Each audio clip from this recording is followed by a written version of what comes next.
प्रणाम गुरुजी, मैं शिवप्रिया बोल रही हूँ। आशा है कि आप ठीक है। गुरुजी, आज मैंने थोड़ी देर मेडिटेशन किया। मैं पूना में आई हुई हूँ अपने ब्रदर इन लॉ के पास। तो बहुत काफ़ी रोजेस की खुशबू आई। मैंने चेक भी किया और किसी को नहीं आ रही थी क्योंकि सब लोग बैठे हुए थे अगल बगल। और मेरे को आपका प्रेजेंस बहुत फील हुआ गुरुजी। लव यू गुरुजी। प्रणाम गुरुजी। बाय। प्रणाम गुरुजी।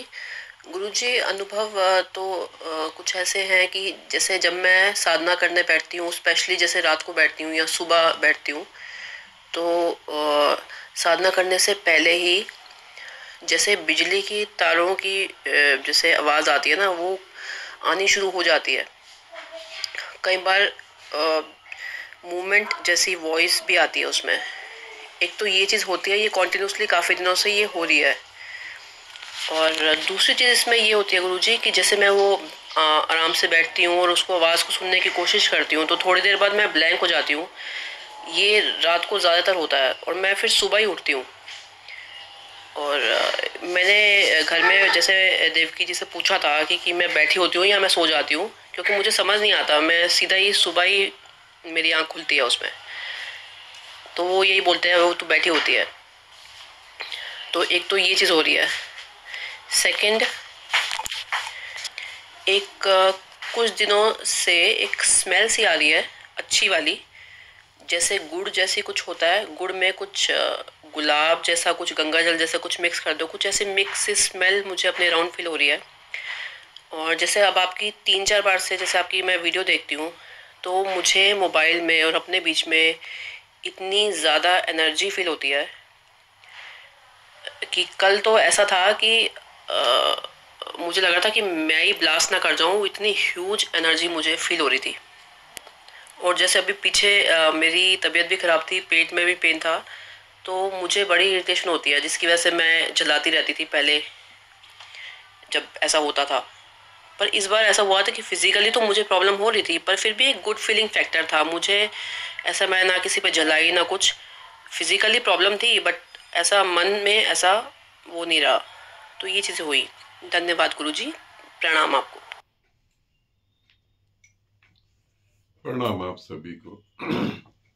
और शिवप्रिया और निधि, आप दोनों को भी बहुत सारा प्रेम। हम यहाँ कुछ बातें समझते हैं। हम जब गुरु से जुड़ते हैं शुरुआत में, तो जुड़ते तो दिमाग के कारण है। ये जरूरत, वो इच्छा या शांति या मोक्ष मिल जाए, कुछ भी, जुड़ते हम इस कारण से हैं। मोक्ष भी जो है वो दिमाग की उपज है, मगर मिलता वो दिमाग से नहीं है। फिर धीरे धीरे हम गुरु के प्रेम में पड़ जाते हैं। और जब हम गुरु के प्रेम में पड़ते हैं तो चीजें अद्भुत होने लगती हैं। अब जैसे शिवप्रिया है, शिवप्रिया मुझे बहुत प्रेम करती है, मगर फिर भी एक वकील है तो एक दिमाग भी काम करता है। अब कई बार शिवप्रिया मुझे मिली और जब उसे मेरे से आमने सामने हम बैठे और बात करने लगे, तो शिवप्रिया को एक खुशबू आने लगी। कभी सैंडल जैसी कुछ, कभी कुछ और, कभी तो ऐसी कि उसकी व्याख्या नहीं कर सकते, समझ ही नहीं आ रही कि कौन सी खुशबू। तब वो पूरा चेक करती कि आपने कौन सा इत्र लगाया है, आपने कौन सा परफ्यूम लगाया। तब मैंने उसे कई बार कहा कि ऐसा कुछ लगाया नहीं। हाँ, इत्र मुझे बहुत पसंद है, कई बार मैं इत्र लगाता हूं, तो ठीक है, जब लगाया तो फिर लगाया, वो बता दी। मगर कई बार ऐसा होता ही नहीं कि इत्र लगाया ही नहीं है, समय ही नहीं मिल पा रहा है, परफ्यूम भी नहीं लगा। और फिर जब उसे खुशबू आती है तो उसको ये होता है। अब यहां पे हम समझते हैं कि हमारी यात्रा कहां रुक जाती है। हमारी यात्रा दिमाग में रुक जाती है। आत्मा तो प्रेम में जाने की पूरी तैयारी कर चुकी है।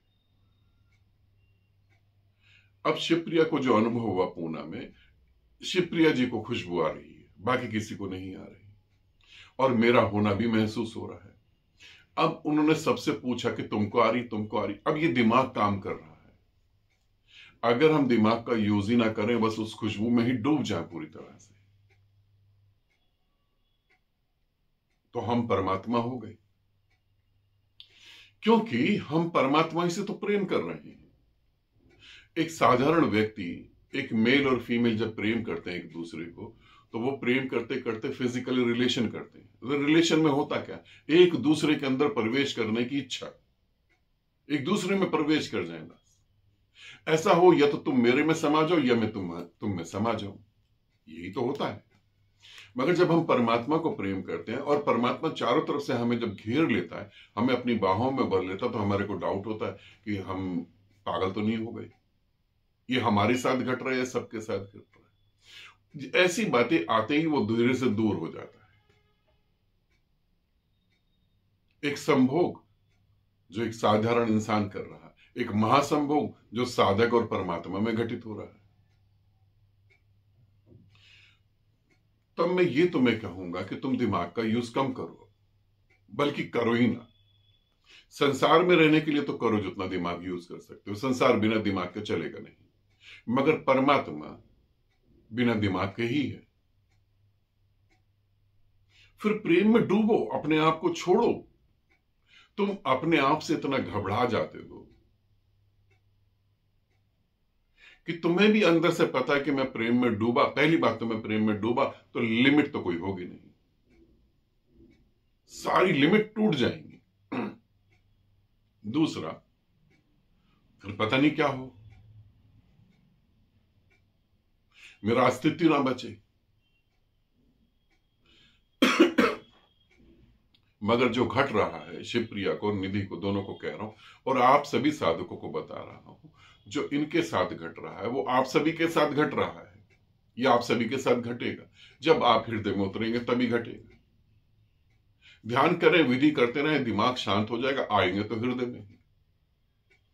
और जब आपको यह समझ ही आ गया कि प्रेम ही एक मार्ग है परमात्मा के साथ एक होने के लिए, फिर उसमें आप विकसित हो, आप उसे भी दिमाग से समझ रहे हैं, तो इसलिए चीजें नहीं घटित हो पा रही। और आपको पता है इसमें सबसे बड़ा लॉस क्या हो रहा है? सबसे बड़ा लॉस क्या हो रहा है? आपके हाथ से आपकी फिजिकल बॉडी का समय निकला जा रहा है। आपकी फिजिकल बॉडी और डैमेज और डैमेज और डैमेज, एक दिन ऐसा आएगा टोटली डैमेज होकर खत्म हो जाएगी। और फिर यह संयोग कौन सी सदी में घटेगा वो पता नहीं। हम प्रेम से इसीलिए घबरा जाते हैं कि हमारा अस्तित्व खत्म हो जाएगा।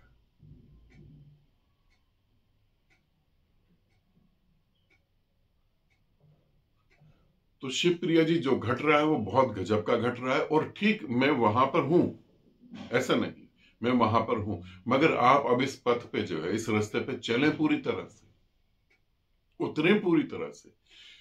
प्रेम अगर आपके हृदय में पैदा होता है परमात्मा के लिए, गुरु के लिए, कुछ गुरु परमात्मा एक ही बात है, अगर वो पैदा होता है तो इसको अपना सौभाग्य समझे। ये सभी के हृदय में नहीं पैदा होता है। लोग ध्यान करते रहते हैं कई जन्मों तक, उसके बाद ये घटना घटती है। ठीक है, अब निधि की बात करते हैं। जब हम सुख, एक तो साधना होती है कि हम गुरु समझा रहा, हम साधना कर रहे हैं, और एक होती है सूक्ष्म साधना। सूक्ष्म साधना में न तो हमें इंटरनेट की जरूरत है, न हमें आमने सामने बैठने की जरूरत है। एक होती है सूक्ष्म साधना। जब वो सूक्ष्म साधना में हम जुड़े होते हैं तो इसी तरीके से काम होता है। ऊर्जा इतनी महसूस हो सकती है कि ऐसे लगेगा कि ये शरीर ब्लास्ट कर देगा, शरीर फट जाएगा। ये बिल्कुल ठीक है। वीडियो देखने से ऐसा महसूस होता नहीं, तुम हल्का सा गुरु को याद करो तभी तुम पता लगेगा, तुम सारे केमिकल चेंज हो गए। और सच में ऐसा अनुभव होता है, परमात्मा घटने से पहले ऐसा अनुभव होता है। मुझे भी हुआ था कि शरीर फट ना जाए कहीं। मुझे लगा मेरे क्राउन चक्र, मेरी खोपड़ी के टुकड़े टुकड़े होकर बिखर जाएंगे सब जगह। ऐसा होता है क्योंकि आप ये सोचते हैं कि ब्रह्मांड उतर रहा है। मैं आपको बताऊं, एक ब्रह्मांड की बात नहीं है, लाखों ब्रह्मांड उतर रहे हैं। एक छोटे से शरीर के अंदर लाखों ब्रह्मांडों की ऊर्जा उतर रही है, तो ऐसा महसूस हो गई। अब स्थिति भी देखो ना, रात को बैठे, सुबह आंख खोली, बैठे ही रह गए। किसी आदमी को तुम कहो कि रात को तू आंख बंद करके बैठ जा या चल लेट ही जा, तो तुम्हें पता है कि रात को अगर वो लेटा तो 7-8 घंटे में कितनी बार करवट बदलेगा। और करवट बदलना और हाथ पांव चलाना हमारी मानसिक बेचैनी की निशानी होती है। आप बैठे तो इसका मतलब आप बैठे और सुबह वैसे ही उठे तो मन से तो पार ही हो गए ना, बेचैनी थी ही नहीं। इन घटनाओं को समझो और अपने प्रेम को बढ़ाने की कोशिश करो। अंतिम द्वार यही है। अगर ये नहीं बढ़ा, समझो मेरे पास एक भूमि का टुकड़ा है, मेरे पास जमीन है, अब मुझे उसमें अच्छे अच्छे खुशबूदार फूल लगाने, तो वो फूल लगाने के लिए मुझे मेहनत करनी पड़ेगी, बीज लाना पड़ेगा, खाद देनी पड़ेगी, पानी देना पड़ेगा, सनलाइट अच्छे से आए वो सारा करना पड़ेगा। फिर कहीं वो बीज फूटेगा, उसमें से पौधा निकलेगा, फिर वो थोड़ा बड़ा होगा, फिर कीड़ों से बचाना पड़ेगा। 36 झंझट है। और अगर मुझे ये नहीं करना और घास फूस उगानी है तो मुझे जमीन के साथ कुछ नहीं करना, घास फूस तो अपने आप ही उग जाती है। तुम अगर अपने प्रेम को नहीं समझोगे, अपने समर्पण को नहीं समझोगे, तो थोड़े दिनों बाद वो मरना चालू हो जाएगा और दिमाग में जैसे घास फूस उगी हुई वैसी घास फूस उग जाएगी। ऐसे खुशबू क्यों आई, किस लिए आई, क्या हुआ था, दूसरों को क्यों नहीं आ रही, मुझे इतनी ऊर्जा क्यों महसूस हो रही है, क्या मैं मेंटली डिस्टर्ब हो गया हूं, मुझे गुरु तो है नहीं फिर गुरु क्यों महसूस हो रहा है, ये सब क्या हो रहा है। ये सारी दिमाग की बातें हैं और इन्हीं कारणों से लाखों साधक परमात्मा से दूर हो जाते हैं, वो पहुंच ही नहीं पाते। टोटली अध्यात्म प्रेम पर है, टोटली। आज तक इस पृथ्वी पर कोई भी ऐसा संत नहीं हुआ जिसने कहा हो कि मैं प्रेम को लात मारता हूं और ज्ञान को उपलब्ध हो गया।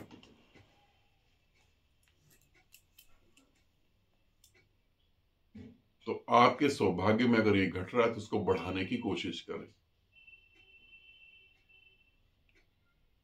अगर परमात्मा यही चाहता कि आपका दिमाग और हृदय एक ही होता तो फिर वो दिल यहां लगा देता या दिमाग दिल में लगा देता। दोनों अलग अलग क्यों करेंगे? ताकि दोनों से अलग अलग काम ले सको। दिमाग से सिर्फ चीजें समझनी होती हैं और हृदय से जीवन को जीना होता है। कई बार मैं देखता हूं मेरे साधक और साधिका जिनके मन में बहुत प्रेम है, जिनके हृदय में बहुत प्रेम होता है, वो मेरे सामने बहुत कुछ बोलना चाहते हैं मगर बोल ही नहीं पाते, चुपचाप बैठे हुए।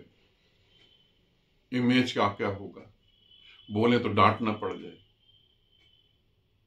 बस बैठे हुए। डांट भी तो उन्हीं को पड़ती है जिनको प्रेम होता है।